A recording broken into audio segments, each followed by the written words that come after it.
Hey, this is Josh Jenkins from Green River Ordnance, and you're listening to 91.1 Weagle FM. I wanna get lost in a simple song.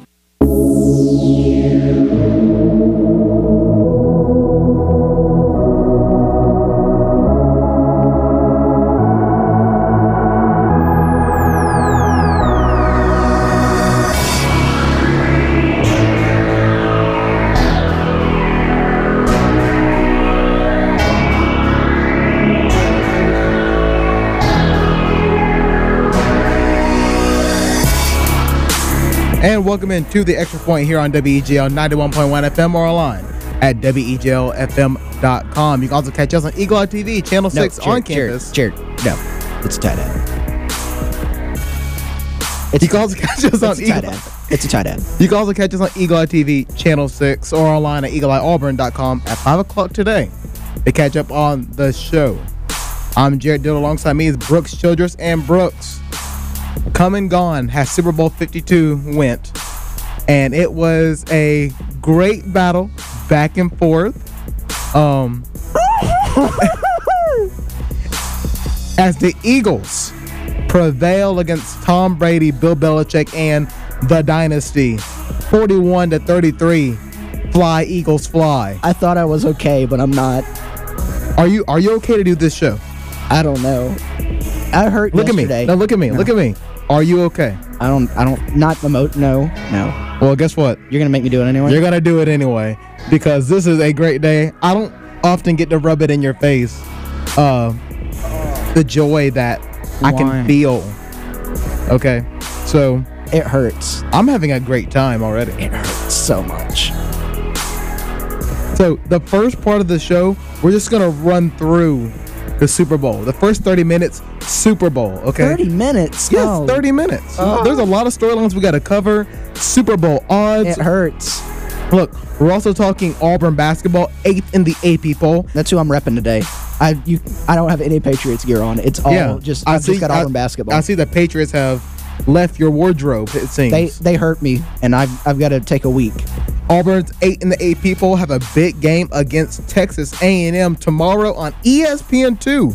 It's a late game on Wednesday, but I'm sure the Auburn faithful will come out. And on top of that, we're going to talk some NCAA bracketology because you know why? We are 33 days away from Selection Sunday. Only 33? We're only 33 days away. And for Auburn fans, this is different because Selection Sunday just meant, oh, look at these 64 teams in the tournament and we're not there, or 68. We're in it now. I mean, at this point, we're here, boys. At this point, wouldn't you think it's like it's set that we're in? No, going based off projections, we are a 99.5% lock for the tournament. We would have to have one of the most like tumultuous endings to a season ever. Then listen, I've watched Auburn sports for 22 years. They can do it. If there's a way, they can do it. So, big show today. Call in at 334-844-9345. That is 334-844-9345. If you want to talk about a Super Bowl, Auburn basketball, or anything, you can also check the Twitter for that phone number because we want to hear what you have to say about the game this past weekend and anything else you got on your mind. We'll talk about it. Including tight ads. I'm not talking about tight ads. They won the Super Bowl, though.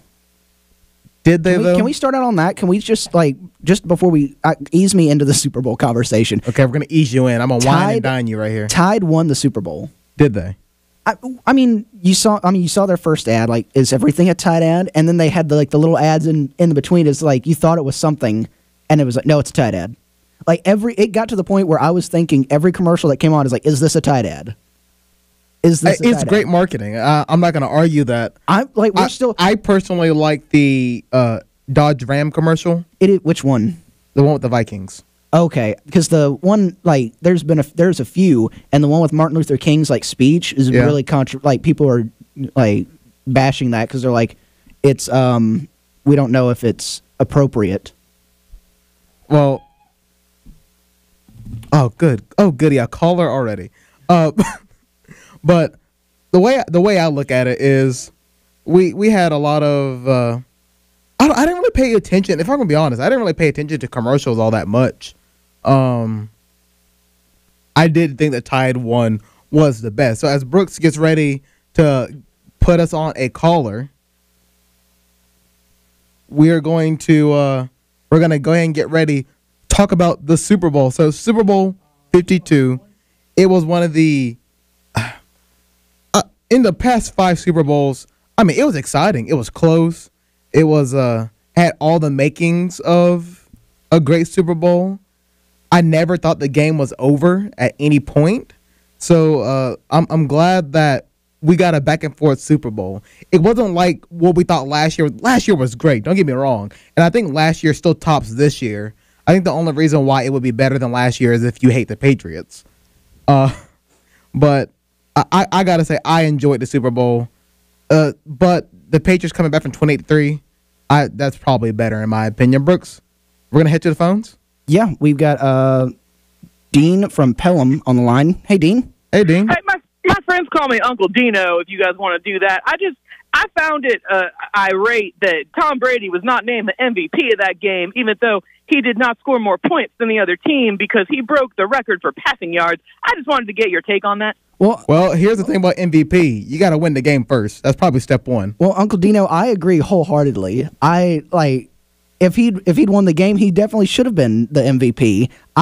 It hurts me emotionally that he did not win the MVP. He's the MVP of the league. He should at least win the Super Bowl one too. You make sense. Thank you. I'll hang up and let y'all talk. All right, thank you, Uncle Dino. Some of the people that we get sometimes makes you wonder, right? Sure. I'll figure out how to hang up the phone. Hit drop, the big red button. There you go. We're having trouble. No, you're having trouble. If the Patriots are still shaking you that much. Sure. You want me to be completely honest? Yes. I didn't get out of bed till 11 o'clock yesterday. Okay. And that's normal. It's normal for a weekend. Usually have class at 11. I didn't yesterday, so I stayed in bed till 11. I woke up at 9, just laid there till 11.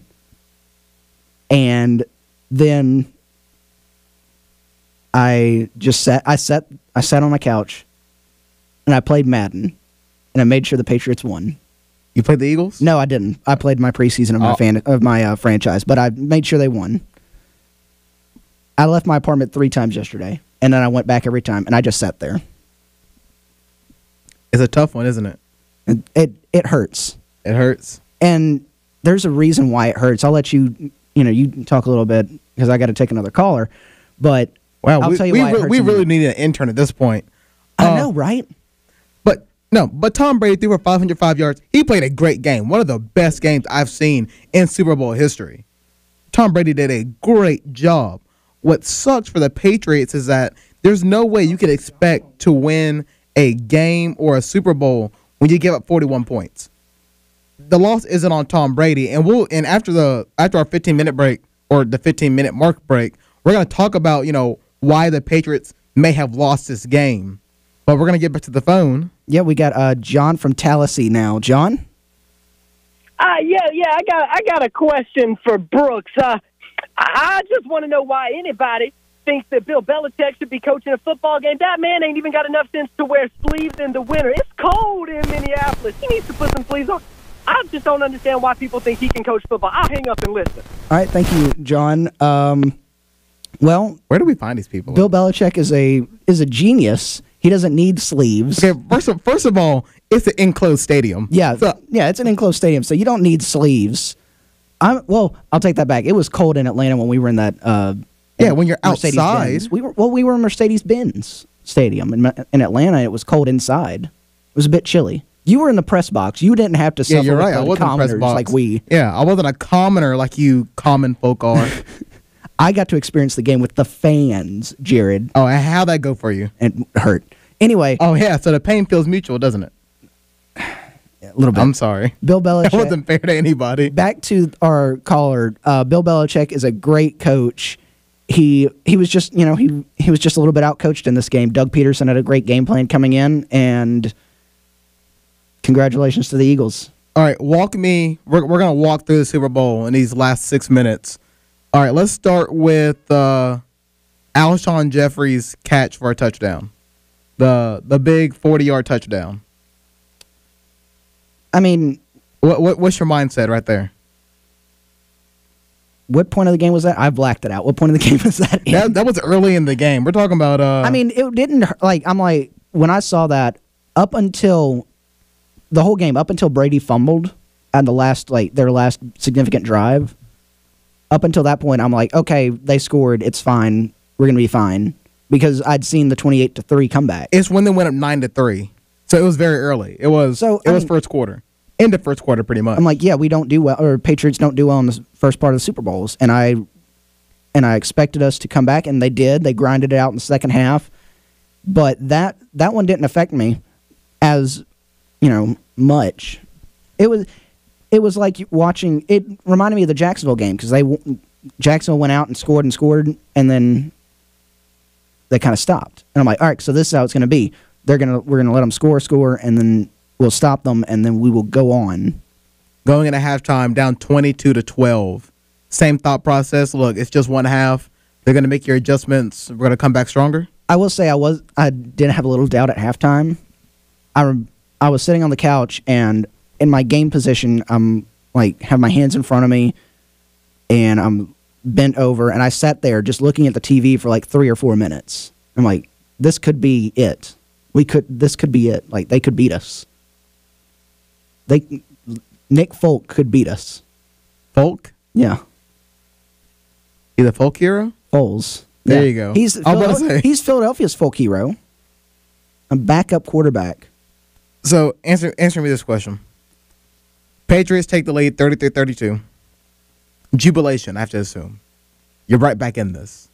Not necessarily jubilation, just relief. But then, just a little bit of relief. But then a man named Zach Ertz, touchdown. Now, let me I want to talk about this. Were the commentators annoying during the Super Bowl? Al Michaels and Chris Collinsworth? Yeah. No. They're the best. I love Al Michaels and Chris Collinsworth. Because it seemed like Chris, I don't want to, bash anybody. But on that touchdown play. The Ertz one? Yes. It seemed like he was all sure that it was not a touchdown. Well, that's the thing is you don't know what's a touchdown. That one was listen, I will concede that was a touchdown because he became a runner, crossed the plane, and then fumbled it and regained it. That's a touchdown. Now, the touchdown that wasn't a touchdown was the Corey Clement back of the end zone. That wasn't a touchdown. That was not because his foot was I thought that would be overturned. Everyone did. Yeah. And if you remember Collinsworth, after they overturned it, he says, I just don't know anymore. He said, I give up. It is true.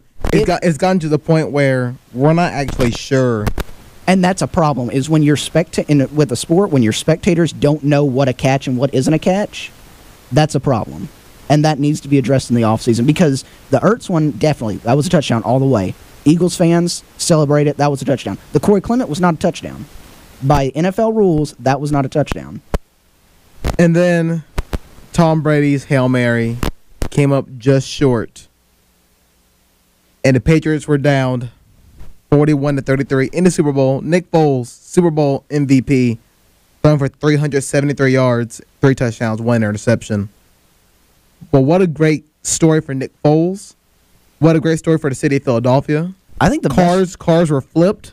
Poles were climbed on. Things were burned. I think the best thing about Nick Foles, his story, is that he was getting ready. He was about to retire, and Andy Reid talked him into staying in the NFL a little bit longer. And now he's got a Super Bowl ring. And the thing is, I think one of the more interesting storylines about Nick Foles is that the Eagles have announced that for the right price, they'll trade him.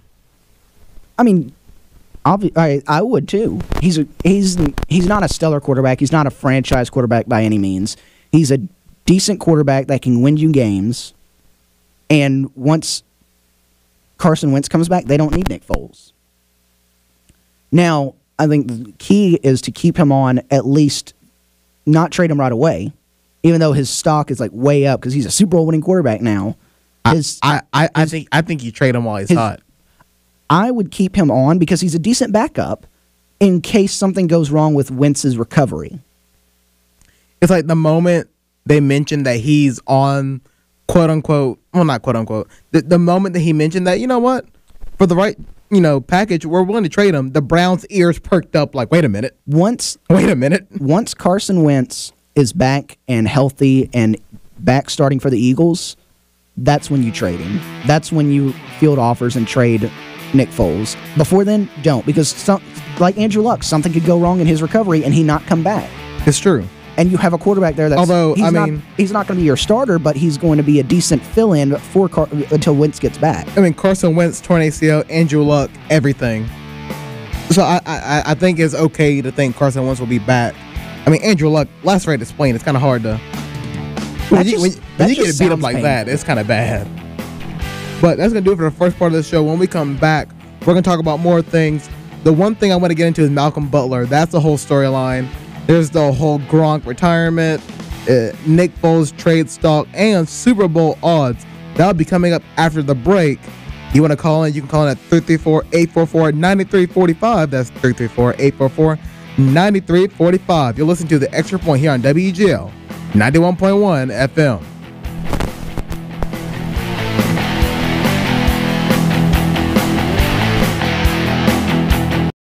This is a place where it only takes a second to imagine your future. Grasp a new concept in class. Inspire a child's curiosity. Discover a real-world solution. Seize an unexpected opportunity. There goes Davis! This is where you gain the preparation, confidence, and determination to succeed. This is Auburn.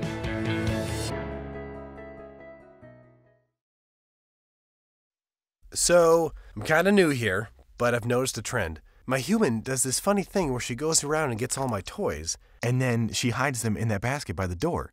It's like, hello, that's where you put it last time. You were the worst at hide and go seek.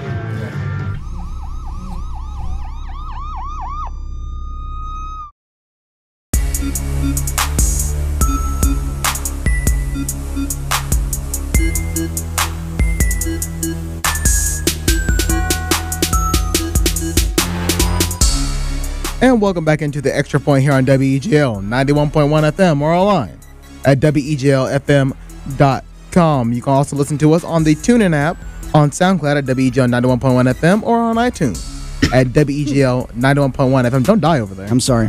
I had a little jalapeno stuck in the back of my throat. I don't even know where to go from there. Seamless transition. So let's keep talking about the Super Bowl. If you want to call in and talk about the Super Bowl or anything about Auburn basketball, anything about sports in general, come on, throw us a bone, guys. You can call in at 334-844-9345. That's 334-844-9345. You have 45 minutes to call in and talk about sports. So let's talk about Malcom Butler, okay? Probably one of the weirder storylines coming out of the Super Bowl, especially after it's all said and done. We're listening to this beautiful rendition of the national anthem by Pink. Kudos to her. Great job. Camera pans to Malcom Butler. It was the under, too, by the way, for the national anthem. I don't remember what the over-under was, but she went under. Thank you. And we pan over to Malcom Butler. And he's very emotional. You see the tears in his eyes. And then you finally, and then it started clicking like something's not right. Something's just not right with Malcom Butler. And then we find out that he doesn't play at all. At all. Like, Brooks, how does somebody who went from playing 98% of the snaps go to one play on special teams? I had my mic turned off. It's a mystery to me. It's a mystery. And it's even more big of a mystery when you find out after the game that the DB's coach didn't know until an hour before the kick that he was not going to start. You know, hopefully our next caller has a take on Malcom Butler. Yeah, Chris from Auburn is on with us. Hey, Chris. Hey, guys, how's it going? Hey. Great. How are you? I'm all right. Guys, what did you think of the officiating? I think they let them play. Let me quote. Let me do a little quote here for a Hannah Montana song. Is nobody's perfect. I think they did. Wait, out of all the quotes you could pull out, is Hannah Montana? That's the first thing that I thought of. But let me get to my point. I think they did a good job letting them play. In the first, people were like, that's pass interference. And they let the teams play with pass interference. They missed a call. Like I said, they missed the review on the Corey Clement a touchdown catch. There was the Corey Clement dilemma. I can't think of a touchdown where it wasn't questionable for the Eagles. Every single touchdown they scored, I thought the officials messed up. You thought they messed up? You got the Corey Clement one with his foot out of bounds. Nick Foles did catch a touchdown. That was pretty, definite. On an illegal formation. They went back and they said that was an illegal formation. They had too many guys at the line of scrimmage. Hey, nobody's perfect. I can't believe it, guys. The Patriots should have won that football game. You can't tell me that Tom Brady, the Patriots for 500 and something yards, is not the best quarterback. He deserved another ring. I don't care if Tom Brady threw for 1,000 yards and helped give birth to the next prophet Jesus. He doesn't deserve to win a Super Bowl. No. He doesn't deserve to win a Super Bowl if his defense can't keep up. You don't give up 41 points and expect to win a football game. You just don't. If you want to win a football game, outscore the other team. Plain and simple. Okay, but guys, here's the bigger question, okay? I feel like it's not a bigger question, but sure. Here's the bigger question. Okay. All right. What does Philly do next season? Because they have Foles and Carson Wentz under contract. You trade Foles, and you keep doing the same thing you're doing. Yeah, The man just brought you a Super Bowl. And? Nick Foles. He brought you a Super Bowl. You hadn't done that before. And he can also bring you a couple of draft picks and a couple of players back over to Philly. Nick Foles. Oh, my gosh, guys. Nick Foles is a decent backup quarterback. He's not going to be your franchise quarterback. Carson Wentz has proven he was having an MVP caliber year going into the knee injury, and if he can repeat this performance next year, they will be just fine. All right, guys. Well, hey, I love the show. I'd love to hear you more often than just once a week, but I'll call back next week. Thanks, Chris. You need to do a better job of screening these callers. Listen, none of them have said anything inappropriate on here yet. You're right. They haven't. And we've got the dump button just in case. All right, back to Malcom Butler. You shook? A little bit. About 6 times today. Going back to Malcom Butler, it's perplexing, isn't it? 98% of the snaps, over 3,000 plays, and he plays one? I think it was And then, did you see the report about why he didn't play? It was curfew, wasn't it? So it was a mixture of 3 things. He was sick. That's why he didn't show up the first day to practice for the Super Bowl, because he was sick. He was in the hospital. It was a mixture of that. It was a mixture of he had a rough practice, so he didn't play all that well in practice. And on top of that, team violation, which, i.e., is the curfew. Yeah. It was a mixture of those 3 things. So you see, I respect 2 things. I respect Bill Belichick for not, shying away just because it's the Super Bowl, not shying away from his established rules that he's put down. Like, if whoever you are, if you violate them, you will not play. I respect that. But on the other side of that, this is the biggest game of the year with a subpar defense that has not performed well all year long, and Malcom Butler is probably one of your, if not the key player on the defense, and you let your DB's coach know an hour before kick that he's not playing.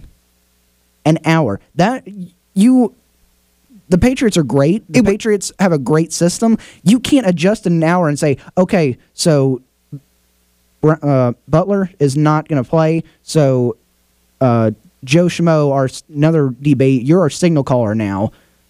You don't practice that as much. You don't practice as much in the NFL with your reserve guys or your secondary guys as you do your top tier guys because of the limited practice time.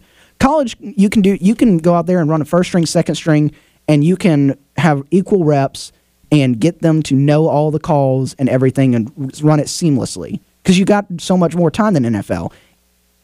It just doesn't work And I think Bill Belichick is seeing the effects now that his defense was unable to communicate, and they were unable to stop the Eagles except for once in that game. They stopped them twice. Didn't they punt? Eagles punted, or did the Patriots punt? Who was the punt? There was only one punt in the game. I'm surprised there was a punt at all, to be quite honest. I think it was the Eagles. They stopped them with the punt, and then the only other stop the Patriots had was a fluke interception. You cannot have a subpar defense out there and lose one of your top defensive guys an hour before kick and expect everyone to just adjust like that. I'm looking. It's ridiculous. Okay, the Eagles were the one team that punted. Okay, good. 41-yard punt. So they got one defensive stop and one fluke defensive stop with the interception. Yeah. You cannot have a subpar defense out there that is already that struggled all year and then lose one of your key guys. And expect to win. I think this kind of goes back to, it was funny. I was listening to our World Series Game 7 recap, and we were talking about how I was talking how Darvish shouldn't have started. And this kind of reminds me of the same situation. It is Game 7. It's do or die. This is do or die. This is a Super Bowl. It's do or die. Okay? I don't care if Malcom Butler missed curfew. I get that you want to keep Bill Belichick's been there for years. He has his ways. Whether we agree with them or not, sure. But this is the big game. I'm not saying Malcom Butler being out there was going to win you the Super Bowl.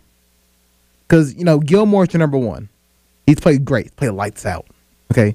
Butler has been usually the guy ever since the Super Bowl. And then this year, he's kind of had a hard time. But he's still your number two. He's solid. Butler's the guy that you usually put on your number one wide receiver. Yeah. So, is Nelson Aguilar? You would say Nelson Aguilar would be their number one wide receiver. I would say right? Alshon Jeffrey's number one wide receiver. And as you saw in the first half, he was. And then you'll notice that they switched Stephon Gilmore over to Alshon Jeffrey, and it got tougher to throw to him. And I'm not going to say it would have mattered, but if you hadn't Butler on Alshon Jeffrey the whole game, it may have turned out different. I also want to point out that Malcom Butler is a very good run stopper. And what did the Patriots have a hard time doing? They couldn't get a pass rush. They couldn't get a pass rush. And a lot of rushes that could have been stopped for 4 or 5 yard gains that ended up breaking out into 15 to 20, Malcom Butler would have stopped. They did a good job stopping Jay Ajayi. When he got in, it was fine. The big runs came from LeGarrette Blount, which I was shocked. I'm like, I can't believe LeGarrette Blount can run that far. I mean, you should know. He played for the Patriots. Yeah, but we put him in, and it was like a 2 or 3 yard gain, and it was never like the big gashing runs like you saw him last night. So the other night. Before we head to our commercial break, do we want to talk about Super Bowl odds? I thought that was going to be our game. It is our game. So you want to play a game in 2 minutes? I mean, why not? Well, we can go about 30-minute mark. It's okay. Right. Hit the game show music. Oh, and now we're going to play. If I can find. There we go. Whoops. Good job. Hey, I got this. It's time for this week's Extra Point Game of the Week. This week we're going to be talking about the way too early Super Bowl odds for next year, the 2019 Super Bowl. So I'm going to give you some of these teams' odds, and you're going to tell me, or I'm going to give you the odds, and you're going to tell me which team it is. All right. I'm going to start you off with a real easy one. Okay. This team is a 100 to 1 odds to win the Super Bowl next year. Is this the lowest? There are 5 teams with this odds. 5 teams. 5 teams. If you give me one, you get the win. Browns. Correct. The other 4 are the Bills, Bengals, Bears, and Jets. All have 100 to 1 odds. The Bills? The Bills are 100 to 1. They were a playoff team. They were. But what is it? All right. They had to depend on a few things to happen. Let's go about the middle of the pack. Let's go to... There are 3 teams sitting at 20 to 1 odds. 20 to 1. Yep. Two of which were playoff teams this year. One was not. Jaguars. You're right. The other 2 are the Falcons, the Cowboys, are 20 to 1 odds. I'm doing good. I'm 2 for 2. Good job. Let's go back a little bit up the ways. 50 to 1 odds. there are 4 teams with 50-1 odds. Can I get a hint about these general 4 teams? Only one of them was a playoff team.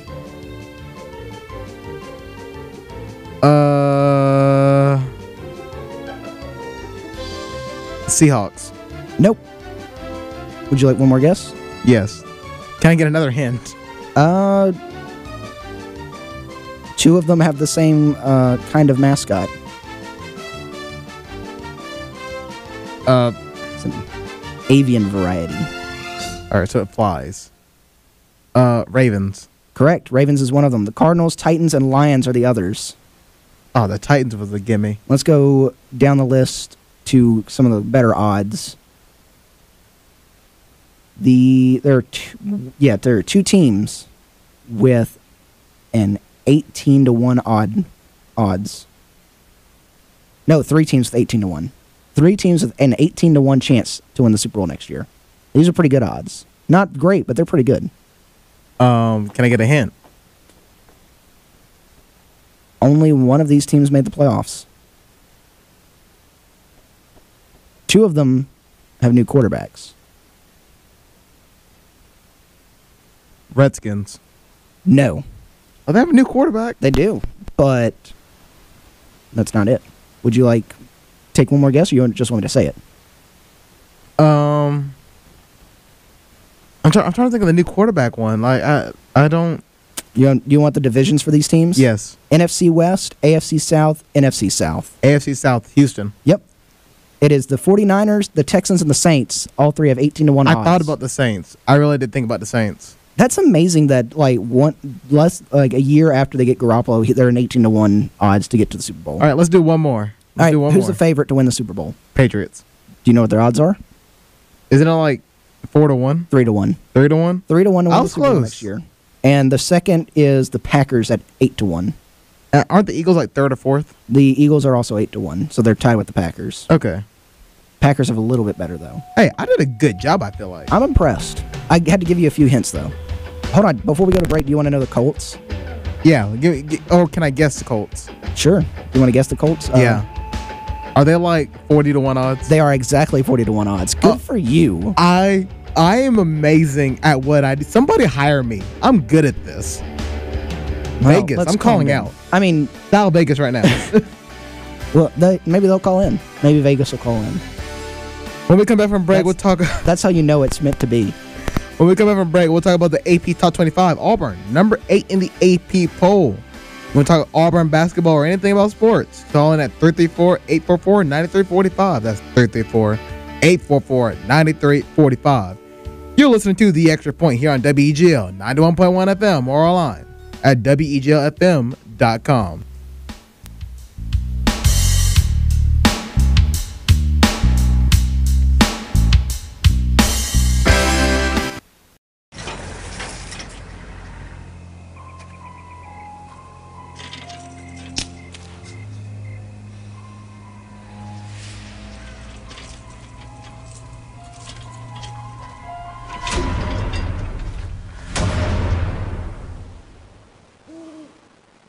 If you don't fix them, sparks from dragging tow chains could cause a wildfire, and that could be scary.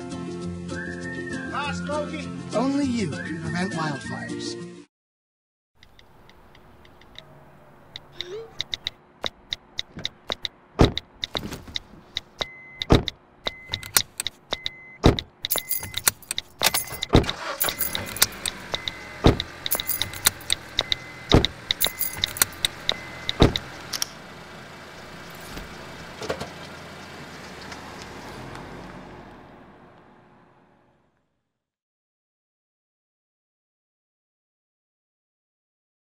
See on page 4 that the projections need to be tornado next Thursday. Seriously? Thursday?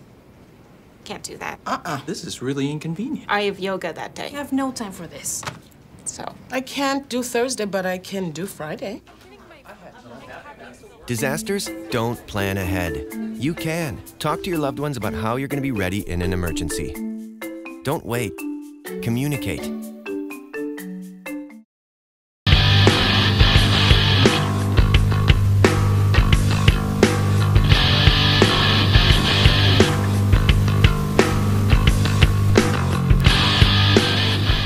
And welcome back into the Extra Point here on WEGL 91.1 FM or online at WEGLFM.com.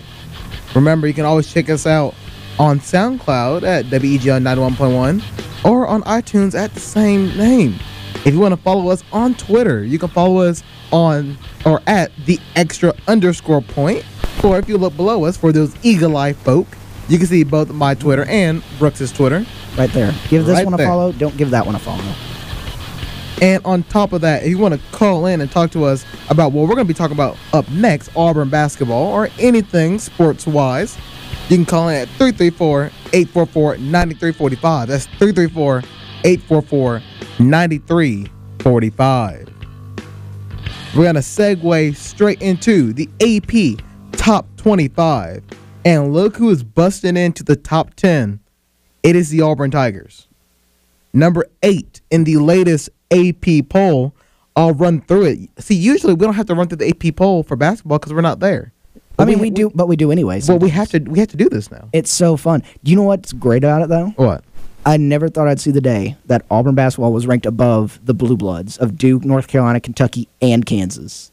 It's happened. And Louisville, because Louisville's not even ranked. Like, you think of Blue Bloods, you think of those teams, we're ranked above all of them. Syracuse, we're better than Syracuse. Number 1, Jim Boeheim. Number 1, Villanova, followed by Virginia at 2, Purdue at 3, Michigan State at 4, Xavier at 5. After that is Cincinnati and Texas Tech, and at number 8 are the Auburn Tigers, and look who follows them, number 9 Duke and number 10 Kansas. That's right. We're the blue blood of basketball now. So we're a basketball school. We're a basketball state. Step aside North Carolina. We're a basketball state now. And speaking of being a basketball state, I don't think Alabama received any votes. So I think no, they did. They received 8. They did. They got there. Jab. They got there. Don't worry. So Auburn's rolling. We're still waiting for that. We're still waiting for that hiccup, I guess.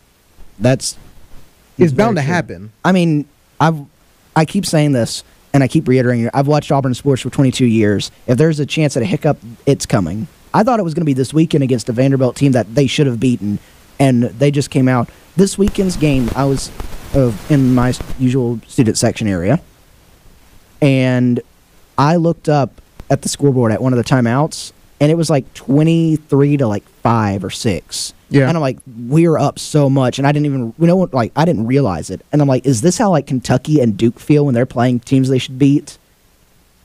And it made me feel good that we got to that point where we were beating someone really, really badly, and we just didn't even realize it. I mean, it gets crazy in Auburn Arena. It will also get crazy tomorrow night as Auburn takes on Texas A&M in Auburn Arena. That is 8 Central on ESPN2.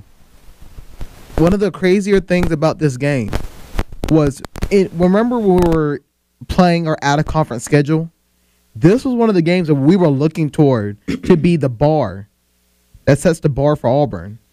Now it's just a normal game again because Texas A&M was that streaking team. Ooh, they look scary. They look really scary out of conference.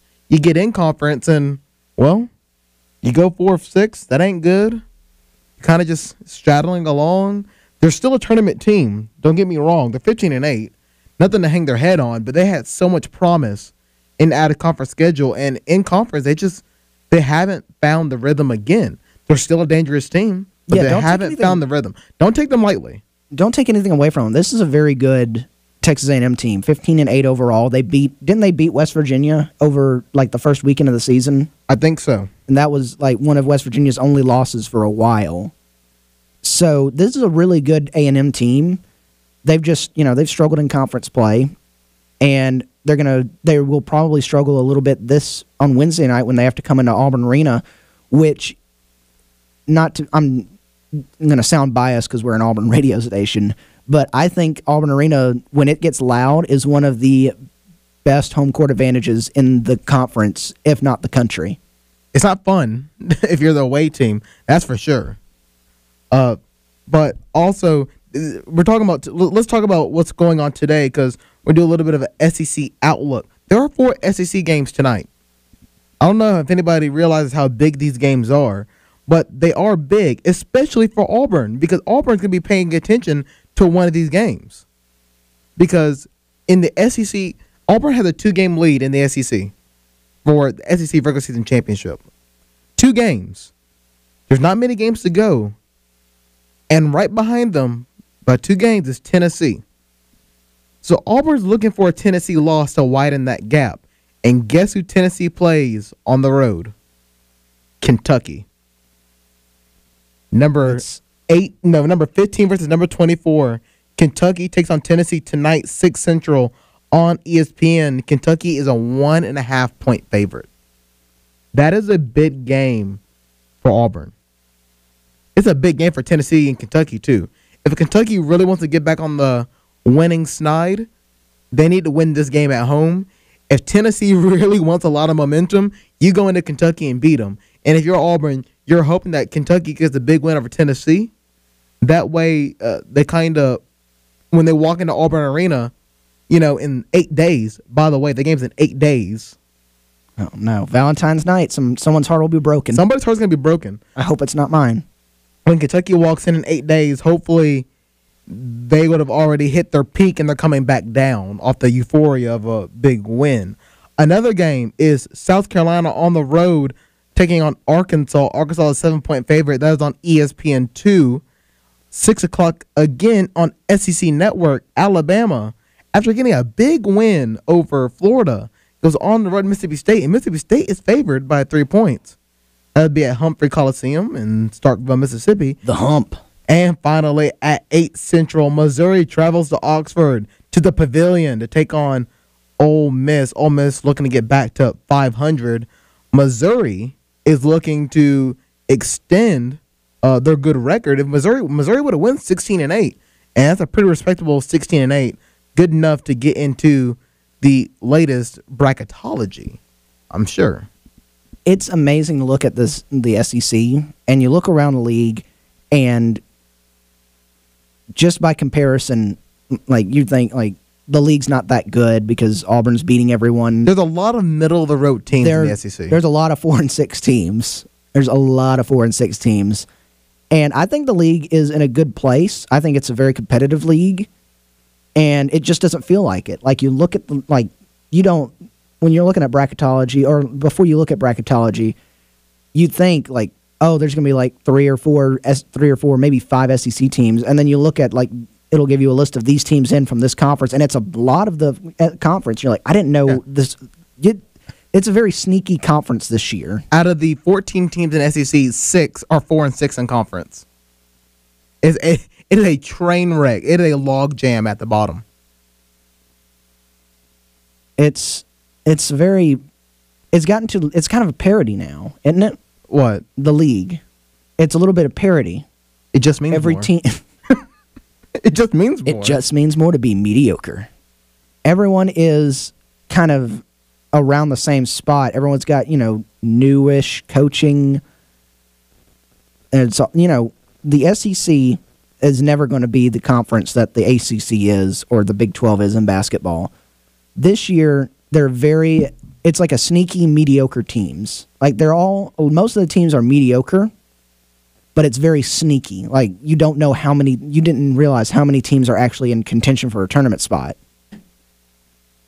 The SEC has never had more than 6 teams in the tournament. I was about to say, that may be hard to field a team in the tournament if you just have 6 players. They've never had more than 6 teams in a tournament. That's how we played our game last night. We had 6 players in an intramural game. It was hard. And they're on pace for 7, according to Joe Lenardi in his bracketology. I keep looking at my phone. When we go to break, I'll read off a couple of breaking news things that are happening in baseball and in basketball. And by basketball, NBA basketball, not NCAA. Okay, we've had enough of that kind of breaking news. No, we don't. Yeah, we don't need any more of that. But yeah, so the SEC is it is a logjam. People are wondering how good these teams are. I'm telling you, I don't want to. If I'm going to be honest, I don't want to play A&M in the tournament. I don't want to play Alabama in the tournament. Alabama's hard to figure out.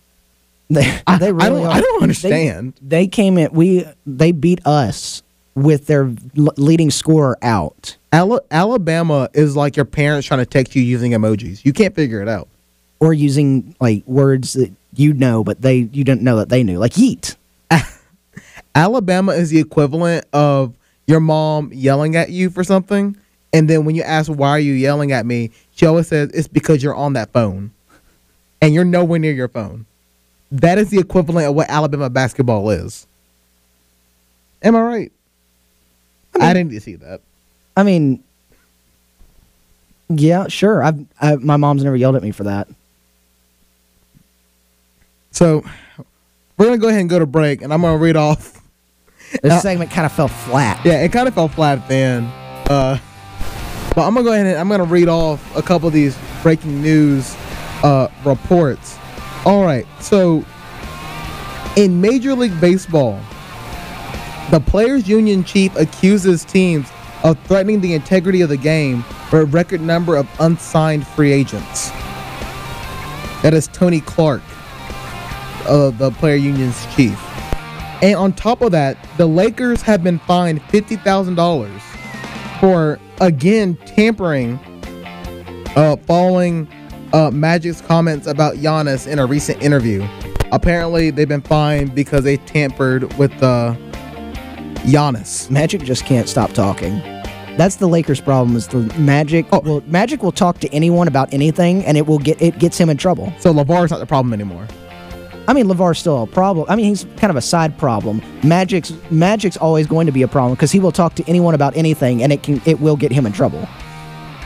And he's just having conversation. He's a friendly guy from what I hear, and he will just get in trouble because he talks to people. Oh man. If you want to call in and talk about sports, we're going to talk about bracketology coming up next. We're going to talk about some bracketology. Get ready for the big dance in March.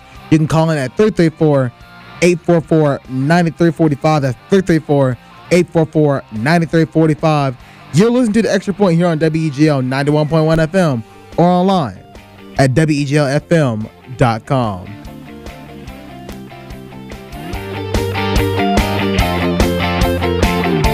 I believe this is a practical world and that I can count only on what I earn. Therefore, I believe in work, hard work. I believe in education, which gives me the knowledge to work wisely and trains my mind and my hands to work skillfully. I believe in honesty and truthfulness, without which I cannot win the respect and confidence of my fellow men. I believe in a sound mind, in a sound body, in a spirit that is not afraid, and in a clean sport that develops these qualities. I believe in obedience to the law because it protects the rights of all. I believe in human touch, which cultivates sympathy with my fellow men and mutual helpfulness and brings happiness for all. I believe in my country because it is a land of freedom and because it is my home, and that I can best serve that country by doing justly, loving mercy, and walking humbly with my God. And because Auburn men and women believe in these things, I believe in Auburn and love it.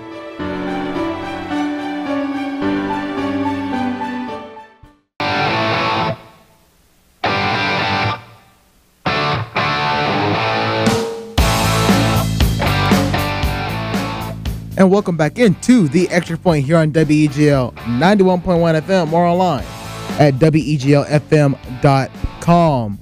We've reached the end point of the show. We only got about 15 minutes to go. It's been a good one. Super Bowl, Auburn basketball. We're going to talk about some bracketology. As always, if you want to call in, you want to talk about some sports, anything that's on your mind, you can call in at 334-844-9345. That's 334-844-9345. I'm Jared Dell. Alongside me is Brooks Childress, and it's time to get into the latest bracketology from Joe Lenardi of ESPN. Da-na-na, da-na-na. And what does that bracketology say? Well, there are teams in a bracket. Yes. The ACC leads the way with 9 teams. We talked about the SEC. I have to make a correction. I said right now it's at 17th. It's actually at 8 teams now. There's so many. And like I said, there's so many. And you just don't think, like you tell me Texas A&M, you're like, how are they a bracket team? But it's from their non-conference schedule. And I think all the teams that were on the bubble for the SEC have officially moved in. We're going to take a quick look at this. I'm pretty sure that's what happened. We're going to go bracket. We're going to go region by region, and you're going to read all the bracketology because we haven't done that yet. And we just want to give you the layout of what these games will be. We're going to do that real quick, and we're going to talk about probably the most exciting parts of the tournament, and that's just the matchups, okay? So, let's start with that. Let's start with the East bracket. Okay, so we have Villanova as the 1 seed, okay? Let's go Cats. Go Cats, okay? If they're going to take on UNC Asheville or Savannah State, who cares? 16 seed. Excuse me. Whatever. Let's go UNC Asheville. Florida State as an 8 against TCU as a 9. Kentucky as a 5, taking on Loyola Chicago as a 12 seed. North Carolina 4 seed against Vermont 13 seed. Seton Hall 6 seed, taking on Houston 11 seed. Number 3 Texas Tech. Number 14 Bucknell. And number 2 Michigan State against number 15 Pennsylvania. That is your East region. Okay. Take a look at the West. Xavier's your 1 seed. They're going to take on Wagner. Florida and Arizona State get paired up in the 8-9 game. The 5 versus 12 is Miami and New Mexico State. That's an upset watch right there. I think that's an upset Mexico watch. State could. I think New Mexico State was a 12 seed last year. Yeah, New Mexico. I think those two teams also played in one of those Hawaiian tournaments in November too. Number 4 Oklahoma gets paired up with number 13 South Dakota State. Number 6 St. Mary's taking on either NC State or Kansas State. I think either way they're going to be in for a tough battle with that one. Number 3, Arizona taking on number 14, Montana. Number 7, Butler. Number 10, Arkansas. There's an SEC team. That's another game that Arkansas could come out the gates. If they come out the gates firing, they could upset Butler. And if Arkansas wins that, they would take on the winner of Duke versus Rider, the 2 versus 15 team. Upset brewing. Over in the Midwest, Purdue would take on either Arkansas Pine Bluff or Nichols. And then after that, look at this one, Louisville versus Texas A&M. There's another SEC team right there. And the 5 versus 12, West Virginia against Boise State or Virginia Tech. Then number 4, number 13, Tennessee against Buffalo. Number 6, Gonzaga take on number 11, Providence. Number 3, Clemson against number 14, Charleston. Here's another SEC team. Number 7, Michigan, and number 10, Missouri. I like that matchup. And then number 2, Kansas, and number 15, UC Santa Barbara. Now, there's a reason why I'm doing the South last. That's because Auburn is in the South. Over in Charlotte, number 1, Virginia taking on Florida Gulf Coast. And here is your other SEC team, also in Charlotte, Texas, as an 8 seed, takes on number 9, Alabama. And that's a rematch. And then they played in Birmingham earlier this year, and Texas won that game. It's true. So that'd be a great rematch matchup. In Boise, Wichita State takes on number 12, Louisiana, and Ohio State takes on East Tennessee State. Pittsburgh, Rhode Island takes on USC, and Cincinnati takes on Belmont. And here's Nashville. This is the Nashville Regional. It's the one that Auburn is in. So just watch how this works out. The game, number 7 versus number 10, Creighton, which you can consider is a basketball school. I mean, I don't know what else they have. Yeah, exactly. We'll take on number 10, familiar opponent for Auburn, Middle Tennessee in Nashville. I think that could be a good matchup, too. I don't know necessarily if Middle Tennessee wins that game. Right now, I don't think Middle Tennessee necessarily wins that game, but it would be a very close game. And then number 2, Auburn would take on Wright State. Easy pickings. Easy pickings. So, right now, I mean, it looks good for Auburn. I mean, when we jumped up to 8 on the bracketology, or not bracketology, on the AP poll, I was really considering that we may slide into a 1 seed if we're not too careful. If we're not too careful. I don't know if I want to be the 1 seed, because wouldn't it be some Auburn luck if we were the 1 seed and we were the 1 team that lost to a 16 team? That would just encapsulate what Auburn is, wouldn't it? I don't even know if I just go into a corner. I don't even know if I just used the correct word or if even know it was a word. I'll just go into a corner and cry. You've already done that once this week. You're right. But Auburn, is it getting to you again? A little bit. So what, a Super Bowl again? No, we're fine. All right. But, I mean, with that being said, that's the end of the show. Can I bring up one quick topic? Yeah. College football. Okay. We saw this earlier. I'm disappointed in one coach. Yes. I'm very disappointed in a Power 5 coach. Yeah, Ohio State. What you think you're doing? Urban Meyer does not know what Saturdays are for. He doesn't know what Saturdays is for. Jim Harbaugh knows what Saturdays are for. Jim Harbaugh knows. Urban Meyer. Everyone should know what Saturdays are for. What are Saturdays for, Jared? Saturdays are for the boys. Saturdays are for the boys. Urban Meyer thinks it's for the great game of football, which he's not wrong, but Saturdays are for the boys. See, Jim Harbaugh knows that Saturdays for two things. Saturdays are for the boys, and Saturdays for also losing big games that you should win. Oh, no. Isn't that right, Jim Harbaugh? Yeah. Hey, he'll be okay. He wasn't and we'll ready. be okay, too. Hey, if he wants me not to make that joke, he should win a game. That matters. Oh, no. I'm just saying. But thank you guys for listening to the Extra Point here on WEGL 91.1 FM or online at WEGLFM.com. Remember that in about, give or take, 20 to 25 minutes. We keep pushing that time back just a little bit every week. I'm trying to give myself enough time to make sure that I'm true to my promises. I'm a man of my word. Our show, in its full entirety, a whole hour, our beautiful, beautiful voices will be uploaded to SoundCloud for your listening pleasure on SoundCloud and on iTunes. At WEGL 91.1 FM, you can download the show and listen there. But if you just want to see our beautiful, beautiful faces, you can wait until 5. Don't stop doing that. No, I'm bugging for the camera. You can wait until 5 o'clock today, where we will be live on Eagle Eye TV, Channel 6 here on Auburn University's campus, or on Eagle Eye TV, or I messed up, or at EagleEyeAuburn.com, where we'll also be live there. You can also check us out on the Eagle Eye TV YouTube page. Hey, Jared, you want to know something? What? Before we go? What? This whole show? Yeah. It's been a tight ad. It's been a tight ad. It's been a tight ad. This whole show. How much did they pay us? 0. This much. Well, thank you guys for listening. Same time, same place for Brooks Childress. I'm Jared Dillard. So long. We'll see you again next week. Row the boat.